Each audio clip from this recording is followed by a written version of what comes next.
ஓம் சாந்தி. October 18, 2025. காலை முரளி பாப்தாதா, மதுபன். இனிமையான குழந்தைகளே, இங்கு ஆத்ம உணர்வில் அமர்ந்திருங்கள்.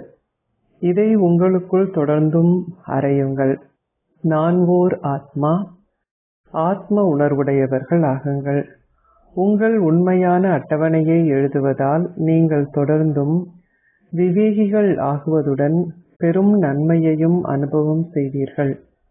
கேள்வி: இந்த எல்லையற்ற நாடகத்தை அறிந்துள்ள குழந்தைகள் மிகவும் தெளிவாக புரிந்து கொள்ள வேண்டிய நியதி என்ன?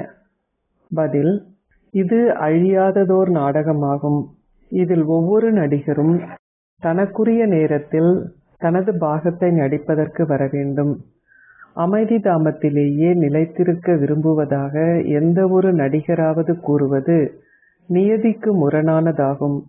அவ்வாறாயின் அவர் ஒரு நடிகர் என அழைக்கப்பட மாட்டார். உங்களுக்கு இந்த எல்லையற்ற விஷயங்களை எல்லையற்ற தந்தை மாத்திரமே கூறுகின்றார். ஓம் சாந்தி. உங்களை ஆத்மாக்களாக கருதியவாறு இங்கு அமர்ந்திருங்கள். ஷரீர உணர்வை துறந்து அமர்ந்திருங்கள். எல்லையற்ற தந்தையே குழந்தைகளாகி உங்களுக்கு விளங்கப்படுத்துகின்றார். விவேகமற்றவர்களுக்கே இந்த விஷயங்கள் விளங்கப்படுத்தப்பட வேண்டும். ஆத்மாக்களாகிய நாங்கள் விவேகமற்றவர்கள் ஆகிவிட்டோம் என அவர் கூறும்பொழுது தந்தை எங்களுக்கு உண்மையையே கூறுகின்றார் என்பதை ஆத்மாக்களாகிய நீங்கள் புரிந்து கொள்கிறீர்கள். இந்த ஆத்மாவாகிய நான் அழியாதவரும் இந்த ஷரீரம் அழியக்கூடியதும் ஆகும். நான் ஆத்ம உணர்வை துறந்து ஷரீர உணர்வில் சிக்கிவிட்டேன். ஆகவே நான் விவேகமற்றவர் ஆவேன். தந்தை கூறுகின்றார், ஷரீர உணர்வுக்குள் வருவதால் குழந்தைகள் அனைவரும் விவேகமற்றவர்கள் ஆகிவிட்டார்கள். இப்பொழுது நீங்கள் தந்தையால் ஆத்ம உணர்வுடையவர்கள் ஆக்கப்படுகின்றீர்கள். ஆகவே நீங்கள் முழுமையாகவே விவேகிகள் ஆகின்றீர்கள். சிலர் இவ்வாறு ஆகின்றார்கள், வேறு சிலரோ இவ்வாறு ஆகுவதற்கு முயற்சி செய்கிறார்கள். விவேகமற்றவர்கள் ஆகுவதற்கு உங்களுக்கு அரைக்கல்பம் எடுத்துள்ளது. இப்பொழுது இந்த இறுதி பிறவியில் நீங்கள் விவேகிகள் ஆக வேண்டும். அரை கல்பமாக நீங்கள் படிப்படியாக விவேகமற்றவர்கள் ஆகியதுடன் இப்பொழுது 100% விவேகமற்றவர்கள் ஆகிவிட்டீர்கள். நாடக திட்டத்திற்கு ஏற்ப நீங்கள் ஷரீர உணர்வுடையவர்களாகி தொடர்ந்தும் வீழ்ந்தீர்கள். இப்பொழுது உங்களுக்கு புத்துணர்வு கொடுக்கப்பட்டுள்ளது. எவ்வாறாயினும் நீங்கள் தொடர்ந்தும் பெருமளவு முயற்சி செய்ய வேண்டும். ஏனெனில் குழந்தைகளாகிய உங்களுக்கு தெய்வீக குணங்களும் இருக்க வேண்டும். நீங்கள் முழுமையாகவே தூய்மையானவராகவும் தெய்வீக குணங்கள் அனைத்தும் நிறைந்தவராகவும் 16 ஸ்வர்க்க கலைகள் நிறைந்தவராகவும் இருந்தீர்கள் என்பது குழந்தைகளாகிய உங்களுக்கு தெரியும்.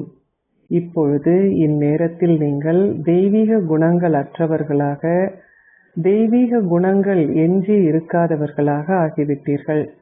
நீங்கள் செய்யும் முயற்சிக்கு ஏற்ப வரிசை கிரமமாக குழந்தைகளாகிய நீங்கள் இந்த நாடகத்தை புரிந்து கொள்கிறீர்கள். இதை புரிந்து கொள்வதற்கு குழந்தைகளாகிய உங்களுக்கு பல வருடங்கள் எடுத்துள்ளன. எவ்வாறாயினும் புதியவர்கள் மிகவும் விவேகிகள் ஆகின்றார்கள். மற்றோரையும் அவ்வாறு ஆக்குவதற்கு அவர்கள் தொடர்ந்தும் முயற்சி செய்கிறார்கள். சிலர் முற்றிலும் எதையும் புரிந்து கொள்வதில்லை. அவர்கள் விவேகமற்றவர்களாக இருக்கிறார்கள். உங்களை விவேகிகள் ஆக்குவதற்கு தந்தை வந்துள்ளார். மாயையினால் நீங்கள் விவேகமற்றவர்கள் ஆகினீர்கள் என்பதை குழந்தைகளாகிய நீங்கள் புரிந்து கொள்கிறீர்கள்.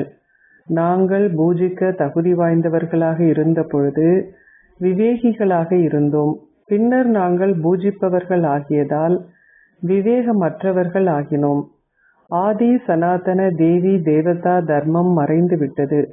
உலகிலுள்ள எவருக்கும் இந்த விஷயங்கள் தெரியாது. ராஜ்யத்தை ஆட்சி செய்த இந்த லக்ஷ்மியும் நாராயணரும் மிகவும் விவேகிகளாக இருந்தார்கள். தந்தை கூறுகின்றார், அது உங்களுக்கும் பொருந்துகிறது. உங்களுக்கும் அதுவே பொருந்துகிறது என்பதை நீங்கள் சிந்திக்க வேண்டும். இந்த விஷயங்கள் மிகவும் தெளிவாக புரிந்து கொள்ளப்பட வேண்டும். தந்தையை தவிர எவராலும் அவற்றை உங்களுக்கு விளங்கப்படுத்த முடியாது. தந்தையே அனைவரிலும் மேலானவர் என்பதையும் அனைவரிலும் அதி விவேகமானவர் என்பதையும் நீங்கள் இப்பொழுது உணர்ந்து கொள்கிறீர்கள். அவரே ஞானக்கடலும் அனைவருக்கும் சத்கதி அருள்பவரும் தூய்மையாக்குபவரும் ஆவார். இந்த புகழ் அனைத்தும் ஒரே ஒருவருக்குரியதாகும். அதி மேன்மையான தந்தையே வந்து குழந்தாய் குழந்தாய் என கூறி உங்களுக்கு மிக நன்றாக விளங்கப்படுத்துகின்றார். குழந்தைகளே, நீங்கள் இப்பொழுது தூய்மையாக வேண்டும். இதற்கான மருந்து ஒன்று தந்தையிடம் மாத்திரமே உள்ளது. அவர் கூறுகின்றார், யோகத்தை கொண்டிருப்பதனால் நீங்கள் எதிர்கால 21 பிறவிகளுக்கு நோயிலிருந்து விடுபட்டவர்கள் ஆகுவீர்கள்.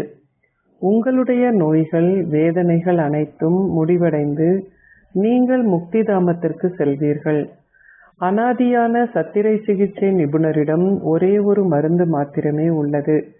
அவர் வந்து ஆத்மாக்களுக்கு ஒரு ஊசியை மாத்திரமே கொடுக்கின்றார். ஒருவர் ஒரு சட்ட நிபுணராகவும் அத்துடன் ஒரு பொறியியலாளராகவும் ஆகுவதற்கு கற்பார் என்றில்லை. இல்லை, ஒவ்வொருவருக்கும் அவரவருக்குரிய ஒரு தொழில் உள்ளது. தூய்மையற்றவரிலிருந்து எங்களை தூய்மையாக்குவதற்காக வாருங்கள் என நீங்கள் தந்தையை அழைத்தீர்கள். ஏனெனில் தூய்மையற்றவராக இருப்பதில் துன்பமே உள்ளது. மௌனதாமம் தூய உலகம் என அழைக்கப்படுவதில்லை. சொர்க்கம் மாத்திரமே தூய உலகம் என அழைக்கப்படுகிறது. மனிதர்கள் அமைதியையும் சந்தோஷத்தையும் விரும்புகிறார்கள் என உங்களுக்கு விளங்கப்படுத்தப்பட்டுள்ளது. ஷரீரங்கள் இல்லாத இடத்திலேயே உண்மையான அமைதி இருக்கிறது. அது அமைதி தாமம் என அழைக்கப்படுகிறது. தாங்கள் அமைதி தாமத்திலேயே நிலைத்திருக்க விரும்புவதாக பலர் கூறுகிறார்கள். எவ்வாறாயினும் அது நியதி அல்ல. அது அவ்வாறு இருப்பின் அவர்கள் நடிகர்கள் என அழைக்கப்பட மாட்டார்கள். இப்பொழுது குழந்தைகளாகிய நீங்கள் நாடகத்தை புரிந்து கொள்கிறீர்கள். ஒரு நடிகர் தனது பாகத்தை நடிக்க வேண்டிய நேரத்தின் பொழுதே அவர் மேடைக்கு வருவார். எல்லையற்ற தந்தை மாத்திரமே இந்த எல்லையற்ற விஷயங்களை விளங்கப்படுத்துகின்றார். அவர் ஞானக்கடல் எனவும் அழைக்கப்படுகின்றார். அவரே அனைவருக்கும் சத்கதியை அருள்பவரும் தூய்மையாக்குபவரும் ஆவார். தத்துவங்களால் அனைவரையும் தூய்மையாக்க முடியாது. நீர் போன்றன தத்துவங்களாகும். ஆகவே அவற்றால் எவ்வாறு சத்கதியை அருள முடியும்? ஆத்மாக்களே ஒரு பாகத்தை நடிக்கிறார்கள். ஆத்மாக்களே ஹதயோகத்தின் பாகத்தை நடிக்கிறார்கள். விவேகிகள் மாத்திரமே இந்த விஷயங்களை புரிந்து கொள்வார்கள். அவர்கள் எவ்வாறு பூஜிக்க தகுதி வாய்ந்தவர்களிலிருந்து பின்னர் பூஜிப்பவர்கள் ஆகின்றார்கள் என்பதை மனிதர்களுக்கு விளங்கப்படுத்துவதற்கான ஒரு வழியை உருவாக்குமாறு தந்தை உங்களுக்கு அதிக அளவில் விளங்கப்படுத்தியுள்ளார். பூஜிக்க தகுதி வாய்ந்தவர்கள் புதிய உலகில் இருக்கிறார்கள். பூஜிப்பவர்களோ பழைய உலகில் இருக்கிறார்கள். தூய்மையானவர்கள் பூஜிக்க தகுதி வாய்ந்தவர்களும் தூய்மையற்றவர்கள் பூஜிப்பவர்களும் ஆவார்கள். இங்கு அனைவரும் விகாரத்தின் மூலமாக பிறந்ததனால் தூய்மையற்றவர்கள் ஆவார்கள். அங்கு அவர்கள் மேன்மையானவர்கள். நினைவு கூறப்படுகிறது, அவர்கள் முழுமையாக மேன்மையானவர்கள். குழந்தைகளாகிய நீங்கள் அவ்வாறு ஆக வேண்டும். இதற்கு முயற்சி தேவை. பிரதான விஷயம் நினைவு செய்வதாகும். நினைவில் நிலைத்திருப்பது சிரமமானது எனவும் நீங்கள் விரும்பிய அளவிற்கு உங்களால் நினைவில் நிலைத்திருக்க இயலாதுள்ளது எனவும் நீங்கள் அனைவரும் கூறுகின்றீர்கள். நீங்கள் நேர்மையுடன் உங்கள் அட்டவணையை எழுதினால் அதிக அளவு நன்மையை அடைவீர்கள். தந்தை குழந்தைகளாகிய உங்களுக்கு மன்மனாபவின் ஞானத்தை கொடுக்கின்றார். நீங்கள் இதை புரிந்துணர்வுடன் கூறுகின்றீர்கள். தந்தை உங்களுக்கு அனைத்தினதும் மிக சரியான அர்த்தத்தை விளங்கப்படுத்துகின்றார். சில குழந்தைகள் தந்தையிடம் பல்வேறு கேள்விகளை கேட்கிறார்கள். அவர்களுடைய இதயங்களை வெல்வதற்கு அவர் அவர்களுக்கு ஒரு பதிலை கொடுக்கின்றார். எவ்வாறாயினும் தந்தை கூறுகின்றார், தூய்மையற்றதை தூய்மையாக்குவதே எனது பணியாகும். இதனாலேயே நீங்கள் என்னை அழைத்தீர்கள். நீங்கள் தூய்மையாக இருந்த பொழுது உங்கள் சரீரங்களும் தூய்மையாக இருந்தன என்பது ஆத்மாக்களாகிய உங்களுக்கு தெரியும். இப்பொழுது ஆத்மாக்களும் ஷரீரங்களும் தூய்மையற்றவை ஆகிவிட்டன. 84 பிறவிகளின் கணக்கு உள்ளது. இப்பொழுது இவ்வுலகம் ஒரு முட்காடு ஆகிவிட்டது என்பது உங்களுக்கு தெரியும். லக்ஷ்மியும் நாராயணனும் மலர்கள் ஆவார்கள். முட்கள் அவர்கள் முன்னிலையில் சென்று கூறுவார்கள், நீங்கள் அனைத்து தெய்வீக குணங்களும் நிறைந்தவர்கள், நாங்கள் பாவிகளான ஏமாற்றுக்காரர்கள். காம விகாரமே மிகப்பெரிய முள்ளாகும். தந்தை கூறுகின்றார், இதை வென்று உலகை வெல்பவர்கள் ஆகுங்கள். கடவுள் ஏதோ ஒரு ரூபத்தில் வரவேண்டும் எனவும் அவர் பாக்ய ரதத்தில் பிரவேசிக்க வேண்டும் எனவும் மனிதர்கள் கூறுகிறார்கள். பழைய உலகை மீண்டும் புதியதாக்குவதற்கு அவர் அதற்குள் வரவேண்டும். புதிய உலகம் சதோபிரதான் என அழைக்கப்படுகிறது. பழைய உலகம் தமோபிரதான் என அழைக்கப்படுகிறது. இப்பொழுது பழைய உலகமே உள்ளதால் தந்தை நிச்சயமாக வரவேண்டும். தந்தை படைப்பவர் என அழைக்கப்படுகின்றார். அவர் மிகவும் இலகுவாக குழந்தைகளாகிய உங்களுக்கு விளங்கப்படுத்துகின்றார். நீங்கள் அதிக அளவு சந்தோஷத்தை அனுபவம் செய்ய வேண்டும். உங்களில் எவராவது உங்கள் கர்மத்திற்கான வேதனையை அனுபவித்தீர்களாயின் அதனை அனுபவித்தே ஆக வேண்டும். அதற்காக பாபாவினால் ஆசீர்வாதங்களை கொடுக்க முடியாது.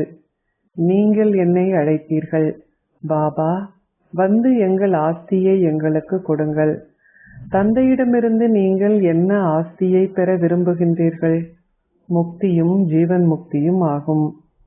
ஞானக் கடலாகிய ஒரே ஒரு தந்தையே முக்தியையும் ஜீவன் முக்தியையும் அருள்பவராவார். இதனாலேயே அவர் ஞானத்தை அருள்பவர் என அழைக்கப்படுகின்றார்.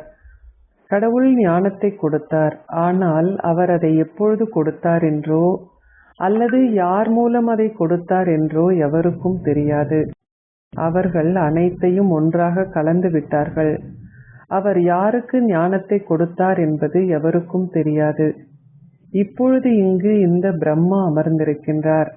அவர் நாராயணனாக இருந்தார் என்பதும் அவர் 84 பிறவிகளை எடுத்துவிட்டார் என்பதும் அவருக்கு தெரியும். அவர் இப்பொழுது முதல் இலக்கமாக இருக்கின்றார். அவருடைய கண்கள் எவ்வாறு திறந்தன என்று தன்னுடைய அனுபவத்தை பாபா பகிர்ந்து கொள்கின்றார். உங்கள் கண்கள் திறந்துவிட்டன என நீங்களும் கூறுகின்றீர்கள். 3வது கண் திறந்துவிட்டது. நீங்கள் தந்தையினதும் முழு சக்கரத்தினதும் ஞானத்தை பெற்றுள்ளீர்கள் என நீங்கள் கூறுகின்றீர்கள்.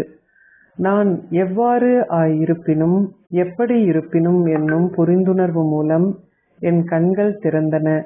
அது அத்தகையதோர் அற்புதமாகும்.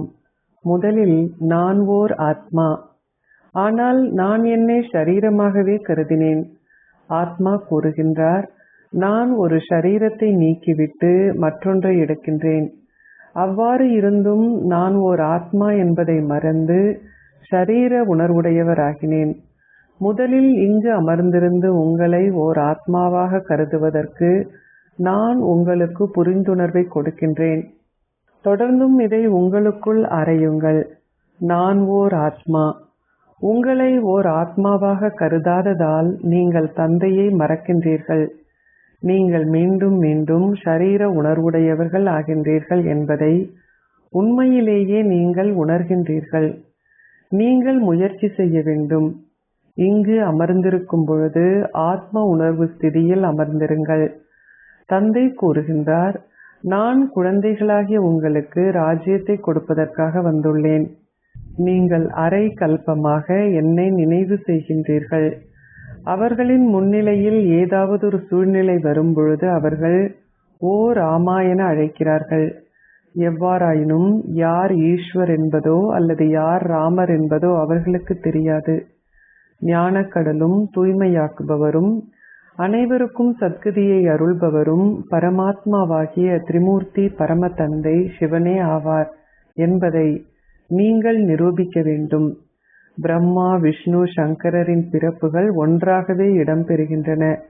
இது வெறுமனே சிவஜெயந்தி என்றல்லாது திரிமூர்த்தி சிவஜெயந்தி ஆகும். சிவனின் பிறந்த தினம் உள்ள போது நிச்சயமாக அது பிரம்மாவின் பிறந்த தினமாகவும் உள்ளது. மக்கள் சிவனின் பிறந்த தினத்தை கொண்டாடுகிறார்கள். ஆனால் பிரம்மா என்ன செய்தார்?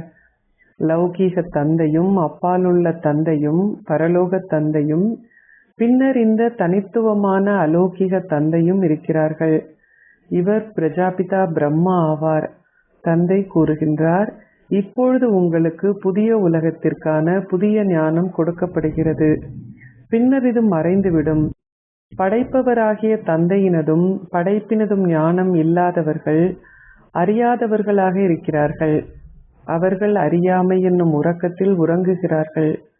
ஞானத்தின் மூலம் பகலும் பக்தியின் மூலம் இரவும் உள்ளது. மக்கள் சிவராத்திரியின் அர்த்தத்தை சற்றேனும் அறியாதுள்ளார்கள். இதனாலேயே அவருடைய பிறந்த தினத்திற்கான பொது விடுமுறை தினத்தையும் அவர்கள் ரத்து செய்து விட்டார்கள்.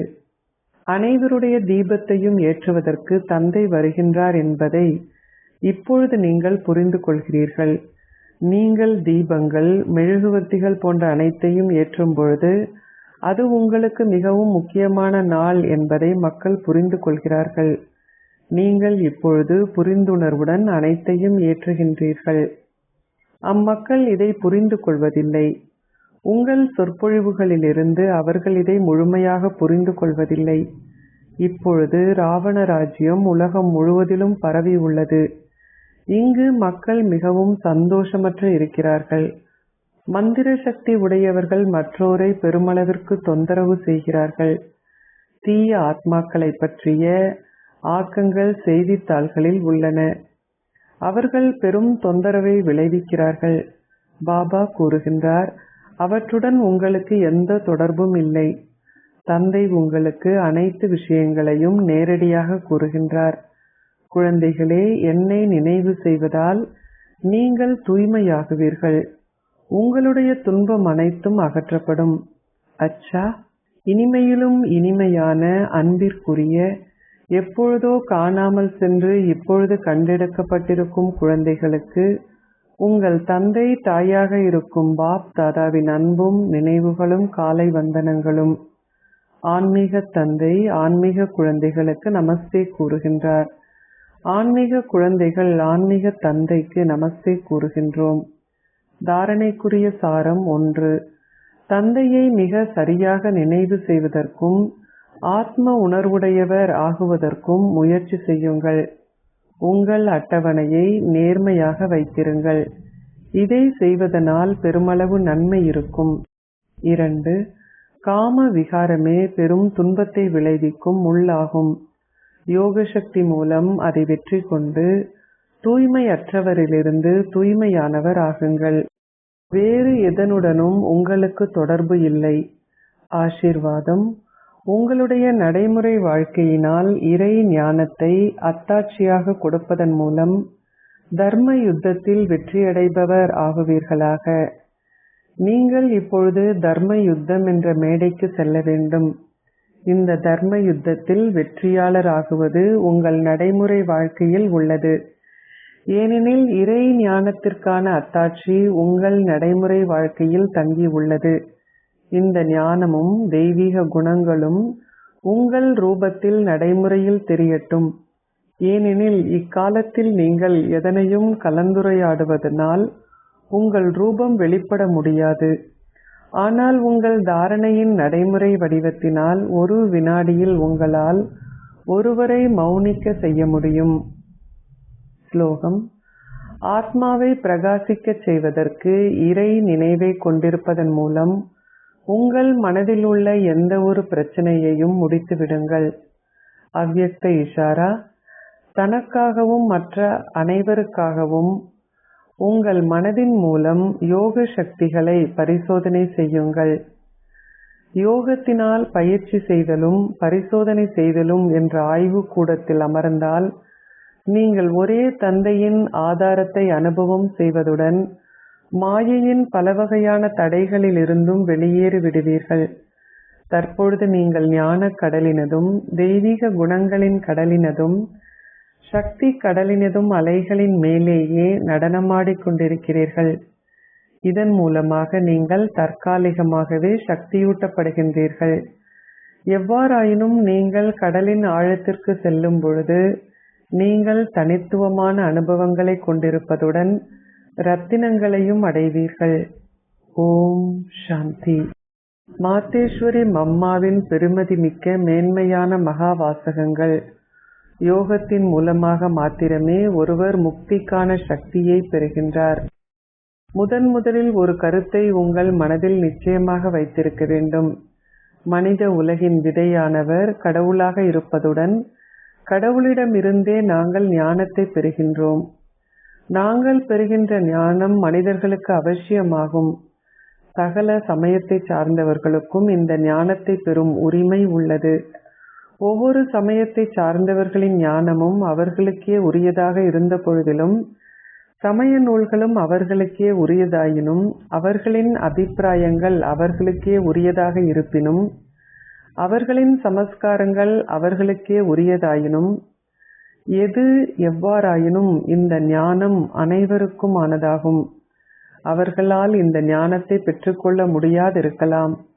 அவர்களால் எங்கள் குலத்திற்குள் வர முடியாதிருப்பினும், அவருடன் யோகத்தை கொண்டிருப்பதன் மூலம் அவர்களால் நிச்சயமாக தூய்மையாக முடியும்.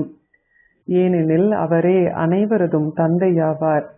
இந்த தூய்மையை கொண்டு அவர்களால் தம் பிரிவில் நிச்சயமாக ஓர் அந்தஸ்தை பெற முடியும். ஏனெனில் மனித ஆத்மாக்கள் அனைவரும் யோகத்தின் மீது நம்பிக்கை கொண்டிருக்கிறார்கள். பலரும் தமக்கு முக்தி வேண்டுமென விரும்புகிறார்கள். ஆனால் இந்த யோகத்தை கொண்டிருப்பதனால் மாத்திரமே அவர்களால் தண்டனையிலிருந்து விடுதலை பெற்று முக்தியை பெறுவதற்கான சக்தியை பெற முடியும். முடிவற்ற ஓதுதல் என்றால் சதா கடவுளை நினைவு செய்வதாகும். ஒரு கூற்று உள்ளது, உங்கள் ஒவ்வொரு சுவாசத்திலும் முடிவற்ற ஓதுதலை தொடர்ந்தும் ஓதுங்கள். இதன் மிக சரியான அர்த்தம் என்ன? முடிவற்ற ஓதுதல் என நாங்கள் கூறும்பொழுது அதன் உண்மையான அர்த்தம் எதுவுமே ஓதாமல் ஒவ்வொரு மூச்சிலும் சதா உங்கள் புத்தியினால் பரமாத்மா பரமதந்தையோடு யோகம் செய்வதாகும். கடவுளின் இந்த நினைவானது எப்பொழுதுமே ஒவ்வொரு மூச்சிலும் தொடர்ந்தும் இருப்பதாகும். சதா கடவுளின் இந்த நினைவே முடிவற்ற ஓதுதல் என அழைக்கப்படுகிறது. அல்லது வார்த்தையினால் ஏதோ ஒன்றை ஓதிக்கொண்டிருக்க, அதாவது உங்கள் மனதில் மௌனமாக ராமா ராமா என தொடர்ந்தும் எப்பொழுதுமே கூறிக்கொண்டிருக்க முடியாது. தமது உதடுகளினால் தாம் ஓதுவதில்லை என்றும், தாம் அதனை இதயத்தில் ஓதுவதாகவும், அதுவே முடிவற்ற ஓதுதல் என்றும் மக்கள் நினைக்கிறார்கள். எவ்வாறாயினும் இது சிந்திக்க வேண்டிய விஷயமாகும். வார்த்தைகளும் முடிவற்ற ஓதுதலும் உள்ள இடத்தில் அதனை ஓதிக்கொண்டிருக்க வேண்டிய அவசியமில்லை. நீங்கள் அமர்ந்திருந்து உங்கள் மனதை ஒரு விக்கிரகத்தின் மீது ஒருமுகப்படுத்த வேண்டியதில்லை. நீங்கள் எதையுமே மீண்டும் மீண்டும் கூற வேண்டியதில்லை. ஏனெனில் அவர்களாலும் சதா உண்ணவோ பருகவோ முடியாது. எவ்வாறாயினும் நாங்கள் கொண்டிருக்கும் கடவுளின் நினைவானது எப்பொழுதும் தொடர்ந்தும் இருக்கக்கூடியது. ஏனெனில் இது மிக இலகுவானதாகும். உதாரணமாக, ஒரு குழந்தை தனது தந்தையை நினைவு செய்கிறது. அந்த நேரத்தில் தந்தையின் படத்தை அக்குழந்தை தன் முன்னால் வைத்திருக்க வேண்டிய அவசியமில்லை. அக்குழந்தை தனது எண்ணங்களில், வார்த்தைகளில், செயல்களில் தந்தையின் நினைவை, அதாவது அவரது தொழில், அவரது செயற்பாடுகள், அவரின் குணங்கள் போன்றவற்றையே கொண்டிருக்கின்றார். அதனை நினைவு செய்வதனால் குழந்தையின் செயல்களும் தொடர்ந்தும் அவ்வாறே ஆகின்றது. இதுவே தந்தையை மகன் காட்டுகின்றார் என்பதாகும். உண்மையில் நாங்களும் எங்கள் இதயத்திலிருந்து மற்ற அனைவரது நினைவுகளையும் அகற்றி பரமாத்மா பரமதந்தையின் நினைவை மாத்திரமே கொண்டிருக்க வேண்டும்.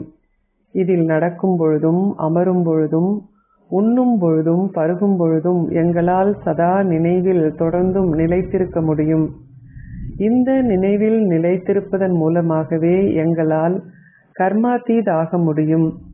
இந்த இயற்கையான நினைவே முடிவற்ற ஓதுதல் என்று அழைக்கப்படுகிறது. அச்சா.